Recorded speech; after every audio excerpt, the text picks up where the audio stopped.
Grabe itong narinig natin. Sa tono pa lang ng tanong at sagot, ramdam mong may mabigat na laman. Yung tungkol sa sinumpaang salaysay, may mga isyong parang hindi pa klaro. Kung sino ba talaga ang dapat magpaliwanag at sino ang tila umiiwas. Ang punto lang, kapag may investigasyon, dapat harapan at malinaw ang lahat. Kasi kapag may mga paanyaya na hindi pinapansin, napapaisip tuloy ang taumbayan. Bakit kaya? May dapat bang itago o sadyang mahirap lang humarap? Sa mga ganitong usapan, importante raw ang respeto at proseso pero higit sa lahat, ang katotohanan. Kasi sa dulo kahit gaano mo patakpan, lalabas at lalabas din ang totoo. Sa next hearing, si former Congressman Saldico and former House Yes. Speaker Martin Romualdez. Although yung kay former speaker, although we will invite him through Speaker Boji D, wala naman talagang direct na pag-implicate sa kanya except yung statement ni Gutesa, but we'll give him the opportunity to respond. But again, observing in the observance of interparliamentary courtesy, kukors namin invitation sa kanya through the speaker. Yung kay Congressman, ex-Congressman Saldico will send the invitation doon sa kanyang established na residence. Kaya lang sir, yung Office of the Ombudsman, mukhang dun sa last known residents, parang they refuse to accept yung pinadala ng Ombudsman. Well, it's up to them, no? Kasi kung hindi mahid yung invitation, ang susunod subpoena. At kung hindi pa rin siya sisipot based on the subpoena, then somebody may move for the issuance of a contempt citation and eventually a warrant of arrest. At yung warrant of arrest, sir, yun, pwedeng hingin ang tulong ng Interpol para arestuhin kung saang bansa siya nandun? Probably, kasi valid naman yung warrant of arrest, yung i-issue ng Senate. So that is as valid as any warrant of arrest issued by the court. I don't know, I'm not sure. But we will try, no? Sir, may info daw kung sisipot si former Speaker Romualdez sa hearing ng Senate. May advance info kayo, sir? Wala. Iniintay ko yung feedback niya or feedback ni Speaker D. At saka dating Speaker Romualdez din kay SP Soto. Kasi nakipag-coordinate lang ako sa office ni Senate President, kay Senate President himself. Sabi niya mukhang magkakausap yata sila this week. So sabi ko, pakitanong mo lang sa kanya kung gusto niya magkaroon ng opportunity, because this happened before. Ako yung chairman ng public order, na mention yung pangalan ni Congressman Veloso, di ba? And they requested me to be given the opportunity to make their manifestation, and I gave them that opportunity. So if you remember, yung mga naandito previous Congress na yon, di ba pinagsalita namin si Congressman Veloso, si Ching Veloso. So pwede niyang gawin yun, ano? At kung gusto niya sagutin yung mga allegation, in fact, we're thinking of sending subpoena duces tecum do sa contractor na naggagawa ng renovation noong bahay sa 42 McKinley Road, ano? At saka yung security agency na naggugwardya ron. So, kung meron silang logbook, ipapadala namin yung logbook dito to find out if indeed, between the period December 2024 hanggang August 2025, I believe yun yung period na sinasabi ni Gutesa na nagde-deliver sila ng pera doon sa 42 McKinley Road. At kung meron sa logbook na may mga pumasok talaga mga sasakyan, mga vans, or convoy of vehicles, then that's a strong supporting document to buttress yung testimony ni Gutesa, even without Gutesa coming back to testify, I think. Because remember, yung kanyang sinumpang salaysay na naging questionable o forged yung notaryo, that's invalid as far as yung kanyang sinumpang salaysay kung gagamitin ito sa other sa prosecution. But as far as the Blue Ribbon, yung kanyang sinumpang salaysay as read doon sa kanyang sinumpang salaysay na written, valid yun because he was administered this oath And ang presumption is totoo lahat yung sinabi niya sa Blue Ribbon hearing noong September 25. So sir, hindi applicable kay former Speaker Romualdez yung pwedeng gawin kay Saldico na kapag hindi humarap, i-issue ng sabpina, kapag hindi pa rin humarap, ay Ano siya, pwedeng congressman contempt. siya eh. So hanggang invitation lang ang pwedeng gawin ng Yes, Senate. through the Speaker. Sabi ko nga, interparliamentary courtesy. And by the way, I'd like to clarify, yung interparliamentary courtesy, ito'y binibigay do sa institution, hindi sa tao. Kaya nga interparliamentary courtesy kasi courtesy yan ng Senado sa lower house and vice versa. Anyway, okay. Amor? Marlon? RG?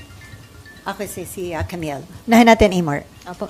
Sir, balikan ko lang po kay Guteza. Are you bothered by his disappearance? And ano po yung current efforts right now to locate him?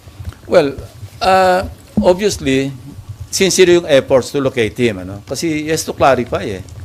Yung kung meron siyang maidadagdag, idagdag niya. No? So, importante yung kanyang presence kung meron siya maidadagdag pa sa kanyang nauna ng pinahayag. No? At saka concerned din kasi hindi na natin alam kung ano nangyari sa kanya. No? May mga claim na nasa marine compound, hindi naman pala. May mga... At saka parang gusto ko rin malaman sa kanya, sino ba talaga yung naggawa ng affidavit mo? Kasi nakita ko yung interview ni dating Congressman Mike Defensor, katulong sila eh. Sinasabi niya na they helped Gutesa draft his affidavit. So, kailangan maklarify din yun. Hindi ba ang sariling gawa ni Gutesa yung affidavit? Kung hindi niya sarili, sino yung mga tumulong sa kanya na maggawa ng affidavit? Ano po yung basa or tingin nyo, analysis nyo dun sa situation?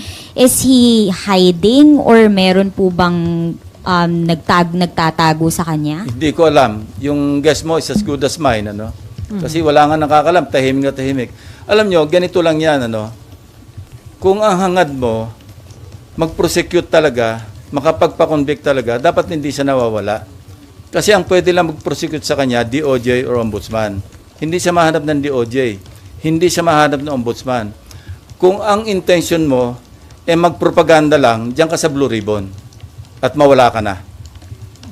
Kasi yun lang eh. Sa ngayon, di ba, nagkaroon ng isipan sa mga kababayan natin na siya lang ang nakapag-implicate kay Speaker Romualdez. Yan ang... Yung although kay Congressman Saldico, hindi lang siya, ang dami pang ibang nag-implicate sa kanya, nauna na. Pero ang importante rito, in-implicate niya si dating Speaker Romualdez at nag-iisa siya nakapag-implicate. Pagkatapos nawala siya. So kung ang hangarin mo is talagang logical conclusion, which is to prosecute and convict former Speaker Romualdez, dapat nandito siya. Hindi man sa Blue Ribbon, kung inisip niyang hindi siya makapagtiwala sa Blue Ribbon, humarap man lang siya sa DOJ, humarap man lang siya sa Ombudsman. Kung yun ang hangarin. So now, anong isipin natin? Bakit Blue Ribbon lang at pagkatapos ng isang pagsipot, nawala ka na? So sir, hindi niyo ba tatanungin si Mike Defensor considering na siya ang nagbigay kay Marcoleta? Yun nga, papadala namin yung subpoena through the office of Senator Marcoleta. No? And yung sinasabi niya na iniispayan ko siya, hindi yun ang CCTV. dahilan. Gusto ko lang makita, kaya pinareview ko yun, para makita ko, baka sakaling may nakakakilala o makikilala natin yung kasabay niyan dumating. So nung So incidental na lamang yon na sinalubong pala siya ng staff ni Senator Marcoleta, dinala sa opisina niya, nag-stay for a while, tapos nanood ng hearing doon sa gallery hanggang sa tinawag siya, 10:27 I think. But he stayed there. He arrived at around 8:27. At saka yung CCTV, this is a public place, yung Senado. Huwag tayong magtaka, alam na natin na merong CCTV dyan. Kayo mismo na mamonitor nyo kami pag dumarating na kami, di ba? Kaya minsan nakaabang na kayo sa second floor. So this is an open area. No? And, you know, meron tayong jurisprudence tungkol sa CCTV footages. Yun yung Ople versus Torres. Ang tawag doon, ang doctrine doon, yung reasonable expectation of privacy. Meaning, pag nasa nasa public place ka, i-expect mo naman na yung privacy mo, mako-compromise, no? Meron reasonable expectation privacy. Kung nasa private place ka, now, I heard Senator Marcoleta na kung ako raw ba nagbi-Big Brother o okay lang ba raw na tiktikan niya rin opisina ko? Well, bibigyan ko siya ng logbook kung gusto niya everyday, kung sino yung pupunta sa office ko. At walang contractor na pupunta doon. Wala maski sino pupunta except mga official business. Public place to eh. Wag tayong maging onion skin na lalabas yung mga bisita natin o kung sino yung mga pinatawag natin. Dahil CCTV yan eh. Okay, last question, Opo. Neymar. Sir, mag-a-apply po ba dun kay Guteza yung pag hindi po siya sumipot after the subpoena ay warrant of arrest yung next? Meron na siyang problema sa prosecution service ng DOJ. Why? Because meron ng resolution yung RTC, Executive Judge ng Manila, na nagre-recommend na siya sumailalim sa preliminary investigation for falsification of documents. So, let's leave it at that. Now, hindi naman siya, ibig sabihin, pumunta siya rito on his own volition. Ano? Para gipitin pa siya na i-issue siya ng subpoena and then warrant of arrest, papakontempt. I don't want to go there. Sir, naalala ni Nimpa, si Mike Defensor din ang naglabas noon kay Ador Mawanay. So, regarding kaduda-duda No, I'd ba like to paglabas correct ni- that. Ano? Yun ang misimpression. Hindi si Ador Mawanay, si Udong Mahusay. Udong. Remember, si Udong Mahusay, yun yung whistleblower against former FG. Di ba? Nung nasa safe house, ano yun, hindi kinidnap, ni-rescue ni Mike Defensor. So, nawala yun as witness. Si Ador Mawanay, ewan ko kung sinong sirari ng ulo na nag-recruit, ano, nag-invento ng mga account numbers na meron kaming $700 million daw dalawa ni ERAP, no? Na in several foreign banks. And, you know, ano lang to, trivia. I myself, kasi nag-aalala ko noon, baka mamaya, dinipositohan nila ako ng pera sa Hong Kong na i-withdraw nila lang na para maipakita lang na meron akong account na ganong kalaki sa Hong Kong. So ako mismo, nagkusang loob noon, I wrote the regional director of HSBC. No, hindi. Ano ito? Hong Kong. Yung isang bangko. Anyway, na nag-reply, ang sagot sa akin, yung pattern ng account number ni Mawanay, pattern ng account number ng credit card, hindi ng bank account. Doon pa lang alam ko na nagsisinungaling siya. And by the way, Victor Corpus, siya kasi nag-handle, after 10 years or more than 10 years, he approached me through a fellow cavalier na gusto raw mag-apologize personally. And I accepted. No, nag-usap kami, sabi niya talagang, I was taken for a ride, although it took him that long to rectify and to apologize. Sabi ko, apology accepted. Even yung one major daily, yung Philippine Daily Inquirer, kasi naging subject ko ng libel case yung Philippine Daily Inquirer. No?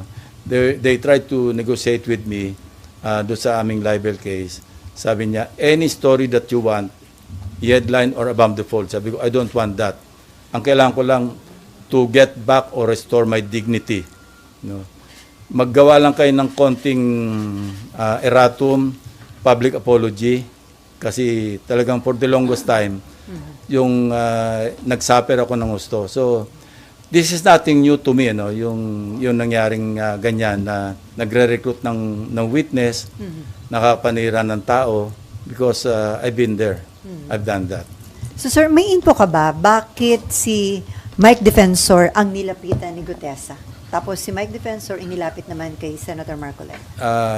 May Hindi info ka, importante sa akin yun. Importante sa akin, yung aking trabaho bilang Chairman Blue Ribbon Chairman. Yung mga side lights, yung mga distractions, yun ang nakakasira sa investigation. Ano? When somebody disrupts the proceeding, when somebody distracts yung attention, hindi tayo makapokus sa real issue, then doon tayo maliligaw. Okay. Marlon, then Camille, and then Raymond, and then Nympha. And since na-mention nyo na valid naman yung testimony na si dahil under oath yung sinabi sa hearing, may effect pa ba sa credibility niya yung sinasabing forge? Yes, valid, pero somehow makaka-affect sa credibility niya. Kasi 'di ba sabi rin ng mga abogado, falsus in uno, falsus in omnibus, false in one, false in all. So hindi ko sinasabing hindi totoo yung sinasabi ni Gutesa sa kanyang affidavit o sa kanyang pagsasalaysay sa Blue Ribbon Committee. Pero hindi ko rin sinasabi na solid yung kanyang credibility kasi siya mismo nagsabi nang tanongin siya na siya mismo nagpa-notaryo ng kanyang sinumpang salaysay. So, alin dyan ang totoo, alin ang hindi. Hindi na natin alam. And doon din, pag hinimay natin yung kanyang statement, minsan box, minsan maleta, no? Tapos parang hindi kakasya doon sa sinabi niyang isa o dalawang vans, yung iba SUV, hindi kakasya yung 46 na maleta, parang hindi kakasya doon. So, these are, if we examine the testimony o yung kanyang yung as narrated titingnan natin lahat yon. And paggawa ng committee report pati sa recommendation kung sino ba yung papelan ng charges, all those things will be considered. Sir, tinry niyo po bang lapitan o kausapin si Senator Marcoleta since siya yung nagpresenta? Baka siya yung dapat mag-exert din ng efforts to locate yung witness niya. Hindi kami nag-uusap Sir, Basta papadalo ko lang supina sa office niya. Bahala siya kung gusto niya produce niya. sir, is there a need to invite then si Mike Defensor and then another si Hindi Congress? na, madidistract lang Let's focus on the issue at hand. Ang issue rito, flood control anomalies. Mga ghost projects, substandard na projects, hindi lang flood control, pati yung buong national budget natin apektado. Pati yung buong bansa natin apektado. So let's not be distracted by the presence of Mike Defensor, kung sino-sino man. Ako, I'd rather stay focused on the issue at hand. How about sir, si Congressman Eric Yap na binanggit din ni Gutesa dun sa affidavit niya? Well, we can send the invitation to him through the speaker, kasi incumbent naman siyang congressman. Sir, balikan ko lang yung very important witness. Gaano siya kahalaga dun sa Mahalaga. sa puzzle? Mahalaga. Wala. Ibang details, sir. Pwede. Basta mahalaga.